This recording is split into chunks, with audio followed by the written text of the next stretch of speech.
আমার বাড়ি চাঁপাইনবাবগঞ্জ। প্রিয় বন্ধুরা, আমার জীবনের গল্পটা শুরু করার শুরুতে আমি আপনাদেরকে আমার পরিবারের ব্যাপারে জানিয়ে রাখি। আমার পরিবারে আমি আছি, আমার মা আছে, আর কেউ নেই। আমার পরিবার নিয়ে অনেক ছোটখাটো কথাবার্তা আছে। আমি সবগুলো কথা শেয়ার না করে আপনাদেরকে ছোট্ট একটা ঘটনা শোনাই। আমি যখন জন্মাইছিলাম, আমি জন্মানোর পরে আমি আমার পরিবারে বেশিরভাগ সময় দেখতে পেতাম যে আমার বাবা-মায়ের মাঝে প্রচণ্ড ঝগড়া। আমার বাবা কোনোভাবে আমার মাকে দেখতে পারত না। কারণ আমার মা দেখতে অনেকটাই কৃষ্ণবরণ ছিল, অনেক কালো ছিল। যদিও আমার বাবা আমার মায়ের সাথে রিলেশন করে বিয়ে হয়েছিল। প্রেম ভালোবাসা করে আমার বাবা সবার অমতে আমার মাকে বিয়ে করেছিল। কিন্তু আমি জানি না বিয়ের পরে কেন দুজনের মাঝে এত প্রবলেম। আমি যখন দুনিয়াতে আসি তখন আমি দেখতাম যে প্রতিনিয়ত আমার বাবা আমার মায়ের গায়ে হাত তোলে। আমার মাকে কোনোভাবেই সহ্য করতে পারে না। যেখানে আমার মাকে দেখে ঘৃণা আমার মাকে মারতে যায়। আমি যখন একটু, একটু করে বড় হই, আমার যখন ৭ বছর বয়স, তখন আমি দেখতে পাই যে আমার বাবা এমন হয় যে পুরো গ্রামে আমার মাকে দৌড়ে, দৌড়ে মারে। মানে ফুটবল খেলার সময় একজন ফুটবলার যেভাবে ফুটবলটাকে লাইত্তায় পুরো মাঠে দৌড়েয়া, একদিন আমি দেখতে পাই যে আমার বাবা সেম একইভাবে আমার মাকে পুরোটা গ্রামে এরকম দৌড়ে, দৌড়েয়া কুকুরের মতো পিটাইল। এমনভাবে পিটাইল যে আমার এলাকার যত মানুষগুলো ছিল প্রত্যেকটা মানুষ কান্না করলো। কিন্তু আমার বাবাকে মোটামুটি আমাদের এলাকার মানুষগুলো খুব ভয়ও পায়।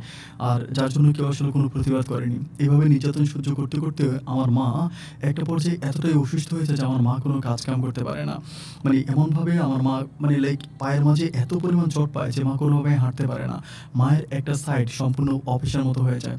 এরপরেও মা কষ্ট করে মানুষের দুয়ারে, দুয়ারে গিয়ে একরকম ভিক্ষা করে টাকা-পয়সা এনে আমার বাবাকে দিত। আর এই টাকা দিয়ে আমার বাবা জুয়া খেলতো, মদ খেত, মানুষের সাথে আড্ডাবাজি করে বেড়াতো। কোনো কাজ-কাম বাবা করতো না। এভাবে দিনগুলো কাটতে, কাটতে আমাদের পাশের ঘরের আমার এক কাকা আছে। উনি হচ্ছে মানে আমাদের দূর সম্পর্কের হয় কাকা। উনি হচ্ছে বিদেশে থাকে এবং উনি তখন সৌদি আরবে থাকতো। উনার বউয়ের সাথে আমার বাবার একটা সম্পর্ক হয়। সম্পর্ক হওয়ার পরে আমার বাবা উনার বউকে নিয়ে পালিয়ে যায়।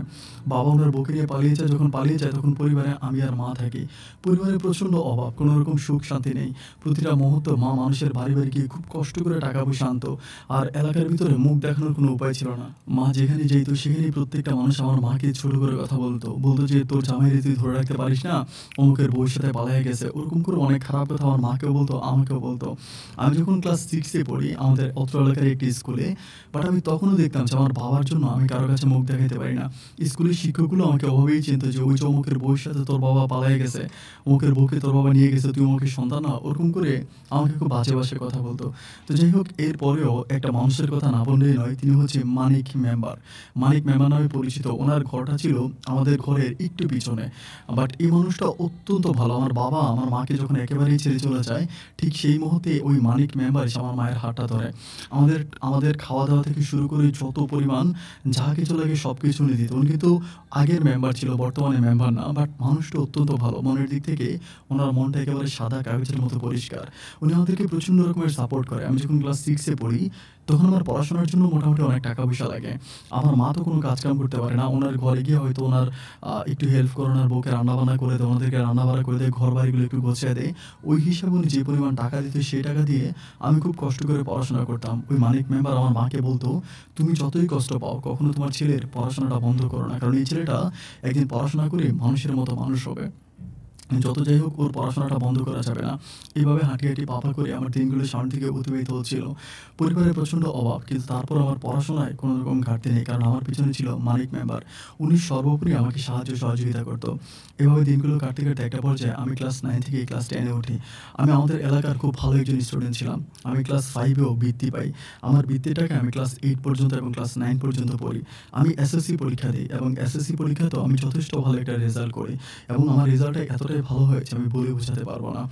আর তখনকার সময় সবচেয়ে ফার্স্ট ক্লাস রেজাল্ট আমিই করি। তো যাই হোক, এরপরে মানিক মেম্বারের ছেলে-মেয়ের বর্ণনা দিই। উনার হচ্ছে ২ টো মেয়ে আছে, ১ টা ছেলে আছে। উনার ১ম এ বড় ২ টা মেয়ে আর ছোট ১ টা ছেলে। উনার বড় মেয়েটা তখন হচ্ছে ক্লাস 9 এ পড়তো আর ছোট মেয়েটা পড়তো ক্লাস 7 এ এবং উনার একটা ছেলে ছিল, ও তখন ক্লাস 5 এ পড়তো। তখনই মানিক মেম্বার আমাকে বলল যে, "আমি তো তোর মাকে টাকা-পয়সা দিই এবং তোকেও পড়াশোনা করালাম। তোকে আমি এসএসসি পাস করালাম। এখন আমার ছেলে-মেয়েগুলোকে অন্তত তুই যদি একটু পড়াস তাহলে খুব ভালো হয়। কারণ দেখা যায় তোর মতো করে অন্যরা পড়াবে না। তুই সকাল থেকে রাত পর্যন্ত পড়াবি বা ২ ঘন্টা, ৩ ঘন্টা, ৪ ঘন্টা ধরে পড়াবি। অন্যরা তো এত লম্বা সময় ধরে পড়াবে না।" উনি আমাকে খুবভাবে ধরে যে ওনার বাচ্চাগুলোকে পড়াশোনা করানোর জন্য।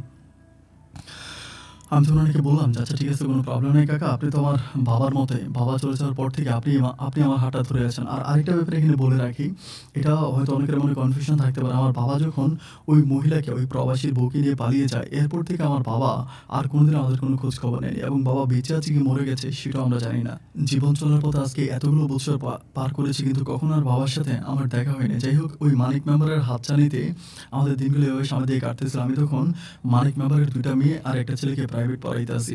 আমার মা উনার বাসায় কাজ করে। উনি যে পরিমাণ টাকা দেয় সেই টাকা দিয়ে আমাদের সংসারটা চলে। পরিবারে তেমন কোনো অভাব অনটন আর ওই সময় ছিল না। কারণ আমি একমাত্র ব্যক্তি ছিলাম যে উপার্জন করতাম, পড়াশোনা করতাম। আমি তখন মানিক মেম্বারের ছেলে-মেয়েকেও পড়াইতাম এবং তার পাশাপাশি আরও ২ টা টিউশনি করতাম।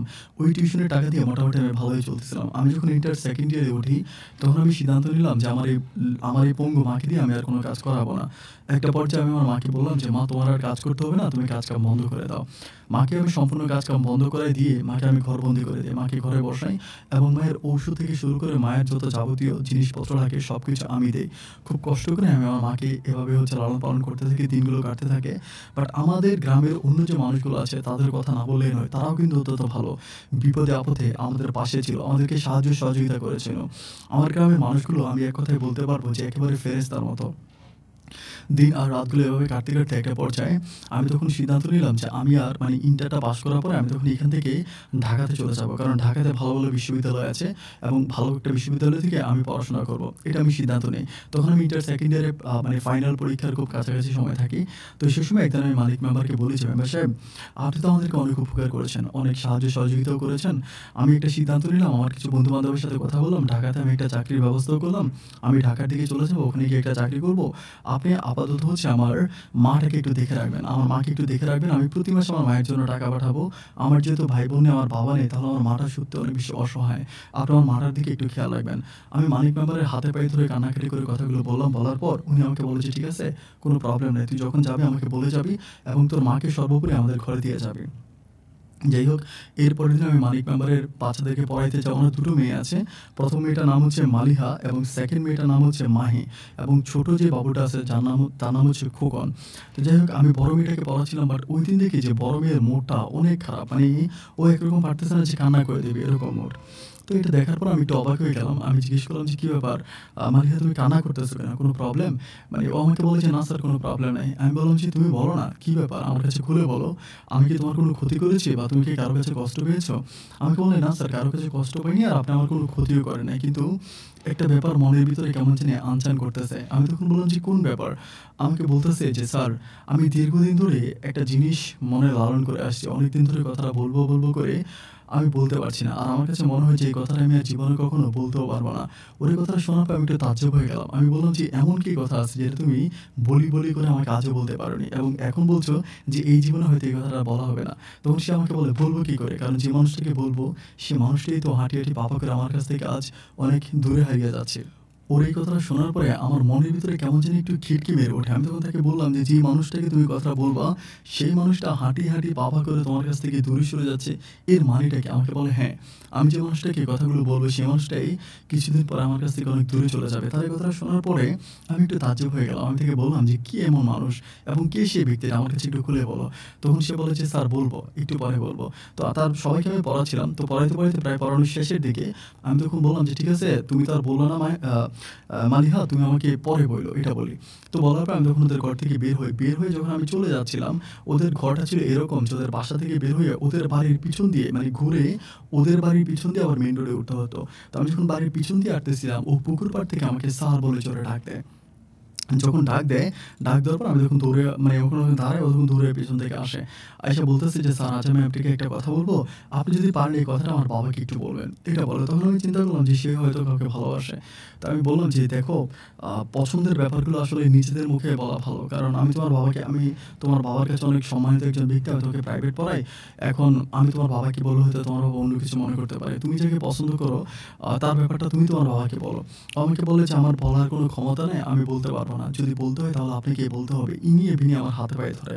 আমি তখন বলি যে, "দেখো মালিহা, আমি তোমাকে জাস্ট রিকোয়েস্ট করতেছি যে আমার মা তোমাদের ঘরে কাজ করে। আমার মা তোমাদের ঘরে কাজ করে এবং আমিও মানে তোমাদের ঘরের খাবার খেয়ে বড় হয়েছি। সুতরাং সেক্ষেত্রে তোমার বাবার কাছে আমি কিভাবে বলব যে তুমি অন্য একটা মানে তুমি একটা ছেলেকে ভালোবাসো, এটা কি তোমার বাবা কখনো মেনে নিবে?" তখন সে আমার মুখের দিকে তাকিয়ে বলতেছে যে, "অন্য ছেলে মানে?" আমি বললাম যে, "হ্যাঁ, তো আমি এখন তুমি যে ছেলের সাথে রিলেশন করো তার কথা বলব না?" তখন সে আমাকে বলে, "হ্যাঁ, তার কথাই তো বলবেন। আর আমি তো ভালোবাসি আপনাকে।"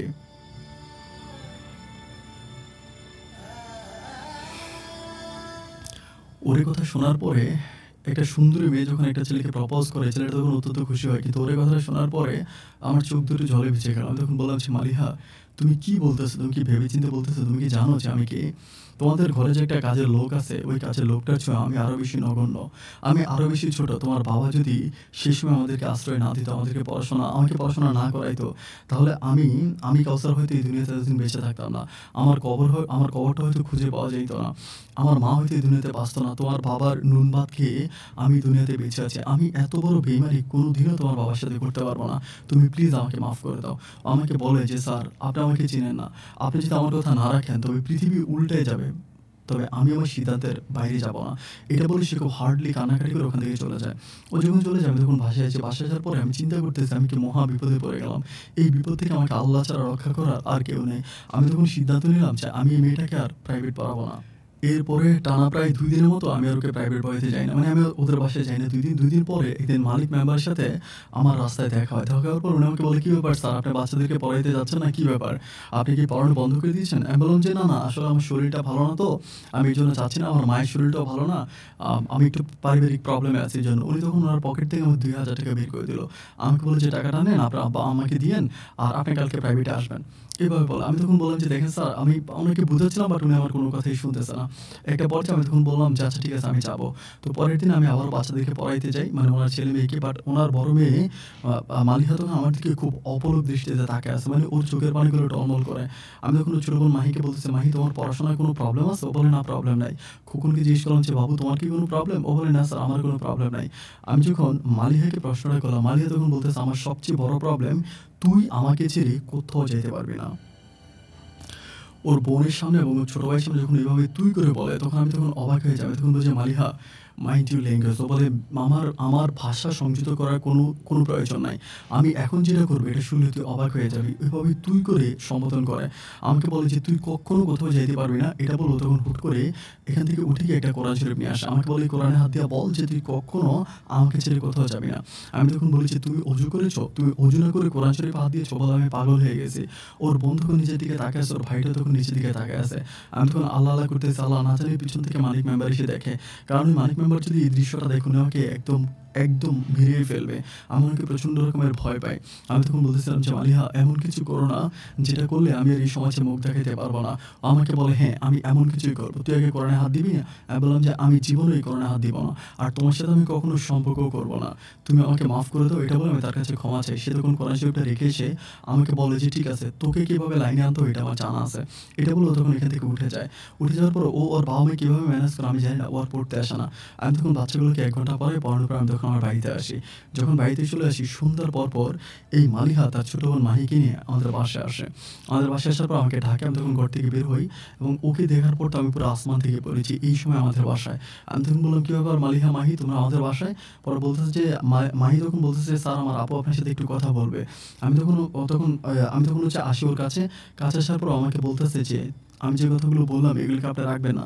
আমি বললাম, "কোন কথা?" ও আমাকে বলে যে, "আমার সাথে রিলেশন করতে হবে। আমাকে বিয়ে করতে হবে। আমি আপনার সাথে থাকতে চাই।" আমি তখন বললাম যে, "যে কাজগুলো তুমি করতেছো এগুলো তো নরমালি একটা ছেলে করে। এগুলো তো মেয়ের কাজ না।" তখন ও আমাকে বলে যে, "আপনি ভালোবাসবেন কি বাসবেন না আমাকে সেটা বলেন।" আমি তখন বললাম যে, "আমার পক্ষে আসলে এই মুহূর্তে ভালোবাসাবাসি করা সম্ভব না। আমার অনেক স্বপ্ন আছে। আমি পড়াশোনা করে অনেক বড় হব। আমার পরিবারের নামও উজ্জ্বল করব। আমার মা আমাকে খুব কষ্ট করে লালন-পালন করে বড় করেছে। আমি মায়ের এই দুর্দশাগুলো আমি নিজের চোখে দেখেছি। আমি আমার মাকে একটু শান্তি দিতে চাই।" তখন সে আমাকে বলে যে, আমি আপনার মাকে সবচেয়ে বেশি শান্তি দিব। আমি আপনার মাকে অনেক হ্যাপি রাখবো। আমি আপনার মাকে আমার নিজের মায়ের চেয়ে অনেক বেশি ভালোবাসবো। আপনি প্লিজ আমাকে নিজের বউ করে বানিয়ে নেন।" আমি তখন বললাম যে, "আমার পক্ষে এটা কখনোই সম্ভব না।" তখন সে আমাকে বলতেছে, "তাহলে কিন্তু আমি আব্বার কাছে বলে দিব যে আপনি ওইদিন আমাকে দূর থেকে এসে জড়াইয়া ধরছেন।" আমি তখন তাকে বললাম যে, "আমি তোমাকে জড়ায়ে ধরছি?" ও বলে, "হ্যাঁ, আপনি তো আমাকে জড়ায়ে ধরছেন। এই যে মাহি আছে, মাহির জিজ্ঞেস করেন।" আমি তখন মাহির মুখের দিকে তাকাই, মাহি বলতেছে, "হ্যাঁ, সেদিন আমি দেখেছি আপনি আমার আপুকে পিছন থেকে এসে জড়ায়ে ধরছেন এবং আপুর সাথে খুব খারাপ কিছু করছেন।" আমি তখন বললাম যে, "মাহি এগুলো তুমি কি বলতেছো? আমি তোমাকে পড়াশোনা করাই। আমি তোমার স্যার, আমি তোমার বড় ভাই, আমি তোমার বাবার সমান একজন ব্যক্তি।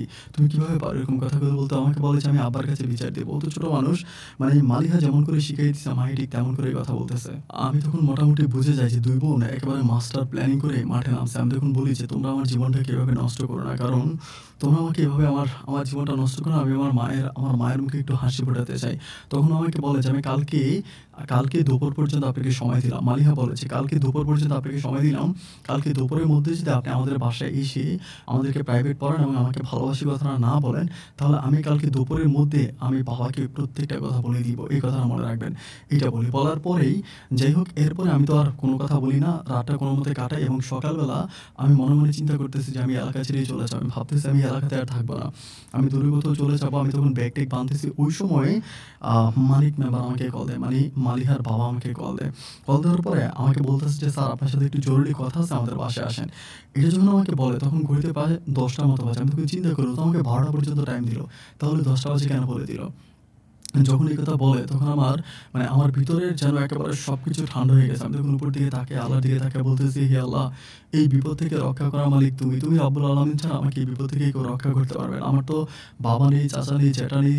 এই শহরে আমার আপন বলতে কেউ নেই। আমি কার কাছে গিয়ে হানা চাইবো? খোদাগো তুমি আমাকে রক্ষা করতে পারো।" আল্লাহর কাছে হাত তুলে কান্নাকাটি করে মোনাজাত দিয়ে টুপিটা মাথায় দিয়ে আমি তখন আস্তে, আস্তে করে ঘর থেকে বের হই। আমার মা খুব বেশি কথা বলতে পারে না। আমতা, আমতা ভাষায় আমাকে বলে যে, "তুই কই যাস?" আমি বললাম যে, "আমি আসতেছি মা।" মায়ের কাছে আবার ডিটেইলস এ বলি না। এরপরে আমি সোজা হচ্ছে মানিক মেম্বারের ঘরের সামনে যাই। যাওয়ার পরে ওরা আমাকে মালিহা আমাকে পিছন থেকে ডাক দেয়। ডাক দেওয়ার পরে আমি তখন আসি। আসার পরে বলতেছে কি, "এখন বলবা নাকি হচ্ছে" ও তখন আমাকে ডাইরেক্ট তুমি করে সম্বোধন করে। বলে, "এখন কি বলবা নাকি বাবার কাছে গিয়ে মাইর খাবা? তুমি যদি চাও আমি তোমাকে এখনো বাঁচাইতে পারি।" আমি তখন তারে বললাম যে, "তোমাকে আমি পড়াশোনা করাইছি। ছোটবেলা থেকেই তোমাদের সাথে বড় হয়েছি। তোমার আমি এত উপকার করলাম। আর তুমি আমাকে এভাবে আমাকে বিপদে ফেলতেছো?" আমাকে বলে, "বিপদে কই ফেলতেছি? আমি তো আপনাকে বিপদে ফেলতেছি না। আপনি আমাকে ভালোবাসবেন। আমি আপনার কাছে ভালোবাসা চাচ্ছি। ভালোবাসা কি অন্যায়? ভালোবাসা কি অপরাধ? আপনি কিসের মাস্টার হইছেন যে কিনা ভালোবাসার বিপক্ষে কথা বলেন?" ও তখন আমাকে এই কথাগুলো বলে। আমি তখন বলি যে, "দেখো ভালোবাসা অন্যায়, অপরাধ আমি সেটা বলি নাই। কিন্তু আমার সাথে তোমার ভালোবাসাটা চরমভাবে অন্যায়।" ও আমাকে বলে যে, "ঠিক আছে, তাহলে যান এখন আব্বার হাতে বাঁশ খাবেন।" আমি তখন বলি, "তুমি তোমার বাবাকে কি বলছো?" ও বলে, "যান তাহলেই বুঝতে পারবেন।" আমি তখন বললাম যে, "তুমি আমাকে তোমার আব্বার হাত থেকে বাঁচাও।" আমি আসলে মানিক মেম্বারকে ব্যক্তিগতভাবে অনেক ভয় পাই। তখন ও আমাকে বলতেছে, "বাঁচাতে পারি এক শর্তে, যদি আপনি আমাকে ভালোবেসে জড়িয়ে ধরে আমাকে একটা আদর দেন।" যখন এটা বলে আমি তখন চিন্তা করতেছিলাম যে আমি এখন মানিক মেম্বারের সামনে যাবো এবং আমি জানি এই মালিহা ইচ্ছে করলে আমাকে ওখান থেকে বাঁচাইতে পারবে। তা নাহলে মানিক মেম্বার আজ আমাকে মেরেই ফেলবে। মায়ের ভয়ে আমি তখন আমি তখন আমি তখন দরদ ভরা কণ্ঠে বললাম যে, "ঠিক আছে মালিহা, আমি তোমাকে ভালোবাসি এবং অনিচ্ছায়, ইচ্ছায় না, আমি আল্লাহকে সাক্ষী করে বলি সম্পূর্ণ অনিচ্ছায় আমি তাকে জড়িয়ে ধরে তার কপালে একটা চুমু দিই। এরপরে আমি ওকে ছেড়ে দিয়ে যখন ওর বাবার কাছে যাই, ওর বাবা তখন আমার হাতে ৳৫,০০০ দেয়। আমার হাতে ৳৫,০০০ দেওয়ার পর আমি তখন বললাম যে, "এটা কিসের টাকা?" আমাকে বলে যে, "মালিহা বলল যে তুমি নাকি পড়াশোনা করতে শহরে যাচ্ছ এবং তুমিও আমাকে বললা কিন্তু তোমার কাছে নাকি টাকা-পয়সা নাই। তুমি নাকি খুব অভাবে আছো, তার কাছে নাকি একটু সাহায্য চেয়েছো। তো আমাকে বলল যাতে তোমাকে ফোন করে কয়টা টাকা দেয়। আমার বড় মেয়ে তো, তার কথা আমি ফেলতে পারিনি। এই টাকাটা তুমি নিয়ে যাও।" টাকাটা হাতে পাওয়ার পরে আমি তখন পিছন দিকে দেখতেছি ও মুচকি, মুচকি হাসতেছে। আমি তখন মেম্বারের কাছ থেকে টাকা নিয়ে তার পায়ে ধরে সালাম করে আমি তখন আবারও ঘরে আসি। ঘরে আসার পরে ব্যাগ-ট্যাগ ঠিক করতেছি। প্রায় ০.৫ ঘন্টা পরে ও পিছন থেকে আবারও আসে। আবার এসে বলতেছে, "কি ব্যাপার এখনই চলে যাবা?" আমি তখন বললাম যে, "তুমি এটা কি করলা?" আমাকে বলে, "কই কি করলাম? তোমাকে কয়টা টাকা দিলাম।" আমি বললাম যে, "এভাবেই কেউ কাউকে টাকা দেয়?" আমাকে বলে, "হ্যাঁ, আমার কাছে তো আর টাকা নাই। একটু কৌশলে বাবার কাছ থেকে নিয়ে দিলাম। শত হলো আমার হাসব্যান্ড শহরে পড়াশোনা করার জন্য যাবে। ওর কি একটু হেল্প লাগবে না?" আমি তখন বললাম যে, "তুমি এই কাজটা ঠিক করো নাই। তুমি আমাকে অনেক ট্র্যাপে ফেলে দিছো। আমি অনেক বিপদে পড়ে গেছিলাম।" আমাকে বলে, "বিপদ কিচ্ছু না। তুমি পড়াশোনা করবা, মানুষের মতো মানুষ হবা, তোমাকে আমি অনেক স্বপ্ন দেখি।" এরকম ওর সাথে কথাবার্তা বলে আমি তখন হচ্ছে ঘর থেকে বের হই। বের হওয়ার সময়ও আমাকে একটা মোবাইল ফোন আমার হাতে দেয়। বলে যে, "এটা নিয়ে যাও সাথে করে।" আমি তখন বললাম যে, "মোবাইল ফোন নিয়ে যাবো মানে?" ও বলে, "হ্যাঁ, এই মোবাইলটা তুমি সাথে করে নিয়ে যাবা। যেখানেই থাকবা আমি তোমার খোঁজ খবর নিতে পারবো।" আমি বলি, "তুমি মোবাইল চালাও?" ও বলে, "হ্যাঁ, আমার কাছে আরেকটা মোবাইল ফোন আছে।" এরপর আমি তখন মোবাইলটা হাতে নিয়ে হচ্ছে সুদূর চাঁপাইনবাবগঞ্জ থেকে আমি তখন ঢাকার উদ্দেশ্যে রওনা দিই এবং আমি ইনশাআল্লাহ রাতের মধ্যে ঢাকাতে গিয়ে পৌঁছাই। ঢাকাতে পৌঁছানোর পরে ওখানেই আমার একটা পরিচিত মানে আমরা ক্লাসমেট একসাথেই পড়াশোনা করতাম। ও ও হচ্ছে মানে ও ঢাকাতে ও ইন্টার 2nd ইয়ারে ওঠার পর ও তখন ওখান থেকে ঢাকাতে ট্রান্সফার হয়ে যায় ওর মামার বাড়িতে। ওখান থেকে পড়াশোনা করে। তো ওর সহযোগিতায় আমি একটা মেস ভাড়া করি। একটা মেস ভাড়া করে একটা মেসে উঠি। মেসে উঠে আমি তখন ওখান থেকে পড়াশোনা করতেছি। যাক আমি কিন্তু তখন আমি একটা ব্যাপার বলতে ভুলে গেছিলাম। আমি কিন্তু তখন ইন্টার কমপ্লিট করে ফেলেছি এবং এই ঘটনাগুলো ইন্টার পাসের পরে। ইন্টার পাসের পরে তো তখন আমি ওখানে এসে হচ্ছে অনার্সে ভর্তি হই। ঢাকাতে এসে অনার্সে ভর্তি হয়ে পড়াশোনা করতেছি। আলহামদুলিল্লাহ হাঁটি, হাঁটি পা পা করে আমার দিনগুলো সামনের দিকে ভালোই যাচ্ছে। মাঝে, মাঝে মাকে ফোন করি মানে মালিহার কাছে ফোন করলে মালিহা তখন আমার মাকে মোবাইলটা নিয়ে দেয় আর তখন আমার মামার সাথে কথা বলে। মানে সম্পর্কটা এরকম হয়েছে যে মালিহা একেবারে আমার ঘরের বউয়ের মতো হয়ে গেছে। আমি ওকে ফোন করি ও তখন আমার মাকে দেয়। মানে ও আমাকে খুব বেশি টেক কেয়ার করে এবং শুধু তাই নয়, আমার মাকেও ও অনেক বেশি যত্ন করে। আমার মায়ের কাপড়-চোপড় ধোয়া থেকে শুরু করে রান্না-বান্না, খাওয়া-দাওয়া যা কিছু লাগে সবকিছু ও নিজের হাতে করে। এবং মা নিজেও আমাকে সবসময় ফোন করে বলে যে মেয়েটা অনেক ভালো। মানে মালিহা মেয়েটা অনেক ভালো। আমাকে অনেক টেক কেয়ার করে। ওর জন্য আমার আমার মন থেকে অনেক দোয়া। আমার মাও মেয়েটাকে অনেক দোয়া করে। যাক এভাবে সামনের দিকে যেতে, যেতে আমি মালিহার সাথে কন্টিনিউ কথা বলি এবং এরকমও হয় যে আমি ঢাকাতে এসে ১ম অবস্থায় কোনো টিউশনই পাই না। মানে ১ম অবস্থায় কোনো টিউশনই পাই না। যেখানে থাকতেছি ওখানে আমার থাকতে খুব কষ্ট হতো। আমি পড়াশোনাও ঠিকমতো করতে পারতাম না। আমি প্রচণ্ড রকমের অভাবে থাকতাম। ও তখন চাঁপাইনবাবগঞ্জ থেকে আমার জন্য টাকা পাঠাইতো। ওর টাকা দিয়েই আমি ঢাকাতে প্রায় ৩ থেকে ৪ মাসের মতো পড়াশোনা করি। সম্পূর্ণ ওর টাকায়। অ্যান্ড ৩-৪ মাস পরে আমি আস্তে, আস্তে টিউশনি পাই এবং টিউশনি পাওয়ার পরে আর আমি ওর কাছ থেকে টাকা নিই না। কিন্তু এই ৩-৪ মাসে আমি ওর কাছ থেকে কন্টিনিউ টাকা নিতাম। ওর কাছ থেকে টাকা নিয়ে পড়াশোনা করতাম। ওর প্রতি আমার তখন একটা মায়া কাজ করে। যদিও আগে তার প্রতি আমার কোনো ভালোবাসা ছিল না। বাট তখন থেকে আমার কাছে মনে হয়েছে মানুষটা আমার জন্য অনেক ত্যাগ স্বীকার করেছে। কৌশল আমার কাছ থেকে ভালোবাসাটা আদায় করেছে। ভালোবাসার জন্য প্রত্যেকে এরকম একটু, একটু করে। ও তো কোনো অন্যায় করে নাই, কোনো অপরাধ করে নাই। আমাকে ভালোই বেসেছে। আর আমাকে ভালোবাসার মানুষটাকে আমি কখনো খারাপ চোখে দেখতে পারি না। এরপর থেকে আমি নিজেই তার প্রেমে হাবুডুবু খেতে থাকি। আমি তখন নিজেই তাকে বলেছি, "আমি তোমার সাথে সারা জীবন থাকতে চাই। আমি তোমার সাথে একটা ছোট্ট সুখের ঘর বাঁধতে চাই। আমি এই পৃথিবীতে আর কিছুই চাই না। আমি তোমাকে ভালোবেসে অনন্তকাল বেঁচে থাকতে চাই।"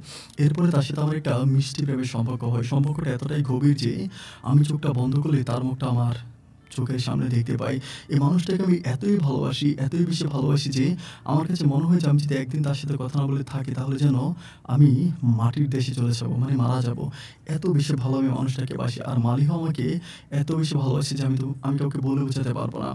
মালিহার ভালোবাসাটা এরকম ছিল যে মালিহা শুধু আমাকে ভালোই বাসতো। আমাকে অনেক বেশি টেক কেয়ার করতো। আমাকে খুব যত্ন করতো। বিপদে আপদে প্রত্যেকটা মুহূর্তে মালিহা আমার সাথেই থাকতো। আমার সাথে মিশে থাকতো। আমাকে কখনো একা থাকতে দিত না। মন খারাপ দেখলেই সারাটা রাত আমার সাথে খুনসুটি করতো। আমি মহান আল্লাহ তাআলার কাছে প্রার্থনা করি এবং মহান আল্লাহর কাছে হাত তুলে বলি যে, "হে আল্লাহ! তুমি আমাকে এমন একটা মানুষ দিয়েছো যাকে পাওয়ার পরে এই দুনিয়াতে আমার আর কিছু পাওয়ার ইচ্ছা নেই। যে মানুষটার ভালোবাসায় আমি আমার জীবনটাকে বর্ণিল করে নিলাম।" যাক এভাবে আস্তে, আস্তে করে আমি অনার্স ফার্স্ট ইয়ার থেকে অনার্স 2nd ইয়ারে উঠি। আমি যখন অনার্স 2nd ইয়ারে উঠি তখন হচ্ছে মালিহা হচ্ছে তখন কলেজে পড়াশোনা করতো। তখন কলেজে পড়াশোনা করতো, কলেজের ফাইনাল ইয়ারে ছিল। তখনই মালিহা একদিন আমাকে ফোন করে বলতেছে যে ওর পারিবারিকভাবে অনেক প্রবলেম চলতেছে আমাকে বলে। আমি তখন বললাম যে, "কিসের প্রবলেম?" ও বলে যে, "অনেক প্রবলেম। আমি সব কথাগুলো তোমাকে বলতে পারব না।" আমি তখন বললাম যে, "কি বলতে পারবা না? তুমি আমাকে বুঝিয়ে বলো।" ও আমাকে বলে যে, "আমার বাবা সিদ্ধান্ত নিয়েছে যে বাবা যেকোনো সময় আমাকে বিয়ে দিয়ে দিবে।" আমি তখন বললাম, "হ্যাঁ, তুমি বড় হইছো, তোমাকে তো বিয়ে দিবে, তাই না? মেয়ে বড় হইলে তাকে তো বিয়ে দিতে হয়। এটা তো বাবা-মায়ের দায়িত্ব। তোমার বাবা-মা তোমার দায়িত্ব পালন করবে। প্রবলেমটা কোথায়?" ও আমাকে বলে যে, "প্রবলেম কোথায় মানে তুমি কি জানো না আমি তোমাকে কতটা ভালোবাসি?" আমি বলি, "হ্যাঁ, আমি তো জানি তুমি আমাকে ভালোবাসো। একটা কথা বললে হয়তো অনেকের মনেই কষ্ট লাগবে বা অনেকে হাসবে। সেটা হচ্ছে আমি ওকে ভালোবাসি সবকিছুই ঠিক আছে। কিন্তু আমি জানি যে আমি ওকে কখনো পাবো না। পাবো না জেনেও আমি তাকে ভালোবাসি। কারণ তাকে পাওয়ার ইচ্ছা আমি কখনোই দেখি নাই। হ্যাঁ, ইচ্ছা আছে তাকে নিয়ে আমি একটা ছোট্ট সুখের ঘর বাঁধবো, এই করবো, সেই করবো। কিন্তু আমি জানি আমার ইচ্ছেগুলো কখনোই পূরণ হবে না। আমি সেদিন তাকে বলতেছি যে, "ঠিক আছে, তোমার বাবা যদি তোমাকে অন্যত্র বিয়ে দিয়ে দেয়, তাহলে তুমি অন্যত্র বিয়ে বসে যাও। কারণ আমার পক্ষে তো সম্ভব না তোমার বাবার সাথে যুদ্ধ করে তোমাকে নিয়ে আসা।" ও তখন আমাকে বলে যে, "মনে আছে কি করে আমার ভালোবাসা আদায় করেছি? তুমি আমাকে আবার হার্ট হইতে বাধ্য করো না। যদি হার্ট করো তাহলে আমি পুনরায় আবারও কৌশল অবলম্বন করে আমি তোমার ঘরে আবারও যাবো।" আমি তখন তাকে বলতেছি, "এই ধরনের পাগলামির কোনো মানে হয় না। কারণ তুমি যেগুলো করতেছো এগুলো সম্পূর্ণ পাগলামি। তুমি দেখো যে তোমার বাবাকে বুঝিয়ে শুনিয়ে কিছু করতে পারো কিনা। অ্যান্ড প্রয়োজনে আমার কথা তোমার বাবাকে বলো।" ও আমাকে বলে যে, "তোমার কাছে কি মনে হয়? আমার বাবা তোমার মতো একটা ছেলের কাছে আমাকে বিয়ে দিবে?" আমি বললাম যে, "কেন দিবে না?" ও বলে যে, "যার সাথে আমার বিয়ে ঠিক হয়েছে সে আর্মির একজন অনেক বড় কর্মকর্তা। একজন অফিসার, সো একজন আর্মির অফিসার্সের কাছে বিয়ে না দিয়ে আমার বাবা আমাকে তোমার কাছে বিয়ে দিবে? আমি এই অফারটা আমার বাবাকে করবো? আমি বললাম যে, "তাহলে তুমি আমাকে ভালোবাসো। তোমার ভালোবাসা জয় করার জন্য তুমি এটা করতে পারবে না?" ও আমাকে বলে, "আমি বলব না। তুমি এসে আমার বাবাকে বলবা এবং আমার বাবা আমি চাই খুশি মনে আমাকে তোমার হাতে তুলে দেয়।" আমি তখন বলি যে, "আকাশ কুসুম স্বপ্ন আমি নিজেও দেখি না, আর তুমিও এরকম আকাশ কুসুম স্বপ্ন দেখা বন্ধ করো। এটা কোনোদিনও সম্ভব না পৃথিবী উল্টে গেলেও।" ও তখন একটা অট্টহাসি দিয়ে বলে, "অসম্ভবকে সম্ভব করাই হচ্ছে আমার কাজ। আমি তোমাকে দেখাই দেব কিভাবে অসম্ভবকে সম্ভব করতে হয়।" এভাবে অনেকগুলো দিন কাটায়। আমি তখন আর ওকে ফোন করে ওর সাথে কথা বলি না। আমি তখন পাশের ঘরে আরেকটা কাকি আছে, ওই কাকিরে ফোন করে আমার মায়ের খোঁজ খবর নেই। আমি ওকে আর ফোন দেই না। প্রায় ১ সপ্তাহের মতো কেটে যায়। ও আমাকে অনেক কল দেয়। আমি তখন আর তার কোনো কলই ধরি না। তার কোনো আর কলই ধরি না। তো কল না ধরাতে একটা সময় ও এরকম হয় যে আমাকে প্রায় ১০০, ১৫০, ২০০, ৩০০ কল দিত আমার নাম্বারে। বাট আমি তখন আর তার কল ধরতাম না। কল যখন ধরি না তখন এভাবেই যেতে, যেতে একদিন হচ্ছে আমি ভোরে, একদম ভোরে আমাদের পরীক্ষা ছিল বিশ্ববিদ্যালয়ে। আমি পরীক্ষা দেওয়ার জন্য যাচ্ছিলাম। পরীক্ষা দেওয়ার জন্য যখন যাচ্ছি তখন আমাদের যেই পিয়ন আছে, কলেজের যে পিয়ন থাকে উনি আমাকে বলতেছে যে, "একটা মেয়ে তোমার খোঁজে আসছে চাঁপাইনবাবগঞ্জ থেকে।" যখন এইটা বলছে তখন আমি এক কথায় বুঝে গেলাম যে অবশ্যই আমার খোঁজে একমাত্র মালিহা আসছে। কারণ মালিহা ছাড়া আমার খোঁজ করার মতো এই শহরে আর কেউ নাই। আমি তখন বুঝি যে মালিহা আসছে। উনি বলে যে, আমি বললাম যে, "মেয়েটা কেমন?" যখন ওই মেয়ের বর্ণনা দিল তখন আমি বুঝে গেলাম যে 100% এটাই মালিহা। আমি তখন বলছি, "কোথায় আছে?" উনি তখন বলতেছে যে, "ও আছে। এখানেই আছে, গেটের কাছে আছে।" আমি তখন আমাদের ৩ তলায় উঠে, আমাদের ক্যাম্পাসের ৩ তলায় উঠে তাকে কল দেই। ও তখন কলটা রিসিভ করে। আমি তখন বললাম যে, "তুমি এটা তুমি কি করলো?" আমাকে বলে যে, "কি করলাম মানে?" আমি বললাম যে, "তুমি আমার বিশ্ববিদ্যালয়ের সামনে কেন আসছো?" বলে, "তোমাকে দেখার জন্য।" আমি বললাম, "কেন? আমার কি রূপ ভেঙে পড়তেছে?" আমাকে বলে, "দেখো, খারাপ ব্যবহার করো না। তুমি আমাকে এখান থেকে নিয়ে যাও।" আমি বললাম যে, "দেখো, তুমি যেভাবে আসছো ওইভাবে বাসায় ফিরে যাও। তোমাকে নিয়ে যাওয়া আমার পক্ষে সম্ভব না।" ও আমাকে বলে যে, "তুমি যদি আমাকে না নাও, তুমি আমাকে না নিলে তুমি বড় বিপদে পড়ে যাও।" আমি বললাম যে, "কিভাবে?" ও বলে, "আমি আমার বাপ-মায়ের কসম করে বলতেছি, তুমি যদি আমাকে এখান থেকে রিসিভ না করো, তাহলে আমি আমাদের কলেজের পিছনেই হচ্ছে রেল গেট ছিল।" ও আমাকে বলে যে, "আমি সোজা রেল গেটে যাবো, দোতলায় উঠবো এবং ওখান থেকে লাফ দিয়ে আমি কয়েক টুকরা হয়ে যাবো। আর আমি যদি মরে যাই, তুমি ফেঁসে যাবা।" আমি বললাম যে, "কিভাবে?" ও আমাকে বলে যে, "কারণ আমি ঘরে চিঠি লিখে আসছি যে তোমার সাথে আমার সম্পর্ক আছে, তুমি আমাকে ভালোবাসো এবং ভালোবাসার কিছু ডকুমেন্ট, আমাদের ফোনের কিছু স্ক্রিনশট, কিছু রেকর্ড আমি আমার বাবার ফোনে অলরেডি সেন্ড করছি। করে আমি তোমার সাথে পালায়ে আসছি। এটা আমার বাবা কমপ্লিটলি জানে। এখন যদি আমি মরে যাই তাহলে আমার বাবা জানবে যে তুমি আমাকে কষ্ট দিয়েছো বলে আমি সুইসাইড করেছি বা তুমি আমাকে হত্যা করেছো।" ওর এই কথাগুলো শোনার পরে আমার শরীরের পশমগুলো দাঁড়ায় যায়। আমি তখন বলতেছি, "আরে তুমি তো মানুষ না, সোজা একটা লেডি কিলার।" আমি তখন দৌড়ে ৩ তলার ছাদ থেকে আমি তখন তার সামনে এসে আসার পরে ও আমাকে দৌড়ে এসে আমাকে জড়ায়ে ধরে। আমাকে ধরে বলতেছে, "আমি যা কিছু করতেছি আমার ভালোবাসার মানুষটাকে কাছে পাওয়ার জন্য করতেছি। আমার ভালোবাসার মানুষটার সাথে থাকার জন্য করতেছি। তুমি রাগ করো না। আমি তোমাকে ছাড়া বাঁচবো না। আমি কি তোমাকে ছাড়া একটা সেকেন্ডও বাঁচবো না। তুমি আমাকে আপন করো না।" এটা বলে মেয়েটা আমার বুকে মাথা রেখে ফুঁপিয়ে, ফুঁপিয়ে কাঁদতেছে। ওর এই কান্নার শব্দ শুনে আমার কাছে মনে হয় যেন আল্লাহর আরশটা কাঁপতেছে। আমি তখন মনে, মনে সিদ্ধান্ত নিলাম যে যত যাই হোক আমি আর কোনো দিকে তাকাবো না। আমি যাকে ভালোবেসেছি এবং যে আমাকে পাগলের মতো ভালোবেসে বাবার অট্টালিকা ছেড়ে আর্মি অফিসার্সের বউ না হয়ে ও পালিয়ে আসছে, তাহলে এই মেয়েটাকে আমি আর যেতে দিব না। এরপরে আমি তাকে নিয়ে সোজা হচ্ছে আমি যেখানে থাকি আমার বাসায় যাই। বাসায় যাওয়ার পর ওখানে আমি একটা মেসে থাকতাম। অনেকগুলো ছেলে থাকে। ওখানে একটা বড় ভাই থাকে, হায়দার ভাই নামে। ওই হায়দার ভাই তখন আমাকে পাশে হচ্ছে একটা বাসা ঠিক করে দেয়। আমি তখন ওই বাসায় তাকে নিয়ে উঠি। ওঠার পর আমি ওখানে থাকতেছি। তো থাকতেছি ও তখন ওর কাছে অনেকগুলো গয়নাগাটি ছিল মোটামুটি। ও তখন গয়নাগাটিগুলো বিক্রি করে। গয়নাগাটি বলতে ও ঘর থেকে কোনো গয়নাগাটি নিয়ে আসে নাই। মানে ওর গলায় একটা স্বর্ণের চেইন ছিল, হাতে একটা স্বর্ণের ব্রেসলেট ছিল। আর আরেকটা বিছাদর ছিল, এটা ওর কোমরে ছিল। ও তখন এগুলো বিক্রি করে প্রায় ৬৫ থেকে ৭০,০০০ টাকার মতো বিক্রি করে। তো এই যেগুলো ছিল ওইগুলো বিক্রি করার পরে মোটামুটি এই টাকাগুলো দিয়ে আমরা ভালোই চলতেছিলাম, কোনো প্রবলেম নাই। এভাবে দিনগুলো কাটতে, কাটতে কীভাবে জানি খবরটা ১ কান ২ কান করে আস্তে, আস্তে মানিক মেম্বারের কানে চলে যায়। যখন মানিক মেম্বারের কানে চলে যায়, আমি একদিন আমার মাকে ফোন দেওয়ার পর আমার মা কথা বলতে পারে না। আমার মা শুধু আমাকে এইটা বলল যে, "তুই নাকি মালিহারে নিয়ে পালায়ে গেছস, যে মালিহারে খোঁজার জন্য তোর বিশ্ববিদ্যালয়ে মানিক মেম্বার যাচ্ছে, লোকজন নিয়ে তোরে মেরে ফেলবে। তুই ওখান থেকে পালায়া যা।" এটা হচ্ছে আমাকে আমার মা বলে। যখন আমার মা আমাকে এই কথাটা বলে আমি তখন বলি যে, "না, না মা, তুমি টেনশন করো না। আমি তো মালিহাকে নিয়ে পালাই নাই।" আমার মা বলে, "তুই পালায়া গেছস? মালিহা এটা ঘরে লিখা গেছে।" আমি তখন বললাম যে, "তোমারে কি মেম্বারে কিছু বলছে?" বলে যে, "মেম্বার এসে আমাকে ধমকাধমকি করে গেছে এবং তোরে মারার জন্য ঢাকাতে গেছে।" আমি তখন আর কোনো কিছু না বলে আমার হায়দার ভাইয়ের সাথে কথা বলে যে, "ভাই এই বিপদে এখন কি করা যায়?" হায়দার ভাই তখন আমাকে বলতেছে যে, "আমার একটা বন্ধু আছে ঢাকাতে থাকে, সরি চট্টগ্রামে থাকে, তুমি তার কাছে চলে যাও। ওখানে কয়েকটা দিন থাকো, ২-৩ মাস থাকো, এরপর তুমি চলে আসো।" আমি বললাম যে, "ভাই ২-৩ মাসে আমার পড়াশোনার কী হবে?" উনি আমাকে বলে, "যদি পড়াশোনা চিন্তাই করতা তাহলে আর মেয়ে পালাইয়া নিয়ে আসতা না।" আমি ওনাকে কেমন করে বিশ্বাস করাই যে আমি কোনো মেয়েকে নিয়ে পালাইয়া আসি নাই। আমি বাধ্য হয়েছি। যাই হোক তারপর আর কোনো কথা না বাড়িয়ে আমি তখন মালিহার হাতটা ধরে সরাসরি সায়দাবাদ আসি এবং সায়দাবাদ থেকে চট্টগ্রামের একটা বাসে উঠি, যে বাসের নাম ছিল এস আলম। এস আলমের একটা বাসে উঠে আমি তখন সুদূর চট্টগ্রাম সুদূর ঢাকা থেকে চট্টগ্রামের উদ্দেশ্যে রওনা দিলাম। বাসটা একটু, একটু করে সামনে দিকে অতিবাহিত হচ্ছিল আর আমার স্বপ্নগুলো যেন ধূলিসাৎ হয়ে যাচ্ছিল। আমার স্বপ্নগুলোকে পিছনে ফেলে আমি সামনে এগিয়ে যাচ্ছিলাম। অনেক স্বপ্ন ছিল যে একদিন পড়াশোনা করব, অনেক বড় হব, মানুষের মতো মানুষ হব। কিন্তু আমার এই স্বপ্নগুলো সব ধূলিসাৎ হয়ে গেল। একটা ছোট্ট ভুলের কারণে, একটা ছোট্ট ভালোবাসার কারণে আমি সবকিছু ছেড়ে আজ সুদূর দূরে রওনা দিলাম। যাই হোক এরপরে হচ্ছে আমি মালিয়াকে নিয়ে যাচ্ছিলাম। বাসটা যেতে, যেতে কুমিল্লা যখন ক্রস করে তখন একটা রেস্টুরেন্টে বাসটা গিয়ে দাঁড়ায়, যে রেস্টুরেন্টের নাম ছিল কানন। কানন একটা রেস্টুরেন্ট ছিল। ওই রেস্টুরেন্টে বাসটা থামে। থামার পর আমি যখন ওখানে মানে রেস্টুরেন্টে ঢুকি, খাওয়া-দাওয়া করি। তো খাওয়া-দাওয়া করার পর আমাকে বলতেছে যে, "এখন কোথায় যাবা?" আমি বললাম যে, "চট্টগ্রামে যাবো।" এরকম হায়দার ভাইয়ের সাথে কথা হয়েছে। আমাকে বলে যে, "আজকে রাতে এই রিসোর্টে থেকে যাও।" আমি বললাম যে, "কেন?" আমাকে বলে যে, "আমার এখান থেকে যেতে ইচ্ছে করতেছে না।" কারণ রিসোর্টটা অনেক সুন্দর ছিল। এটা মানে একটা পানির উপরে, মানে একটা পানির উপরে একটা এরকম ভাসমান টাইপের একটা মানে হোটেল ছিল। দেখতে অনেক লুকিংটা অনেক সুন্দর ছিল। তো আমাকে বলতেছে যে, "আমি এখানে থেকে যাবো, আমি ওখান থেকে যাবো না। আজকে রাতে এখানে থাকো।" তো আমি তখন তারে বললাম যে, "তুমি কি পাগলামি করতেছো? আজকে রাতে এখানে থাকা সম্ভব নাকি? আর ওদের এখানে থাকবো কিভাবে?" ও তখন একটা ওয়েটারকে ডাক দিয়ে বলে যে, "ভাই আপনাদের ওখানে আজকে রাতটা কি থাকা যাবে?" ওয়েটার তখন বলে যে, "না ম্যাডাম, আমাদের এখানে থাকার কোনো সিস্টেম নেই, শুধু খাওয়া যাবে।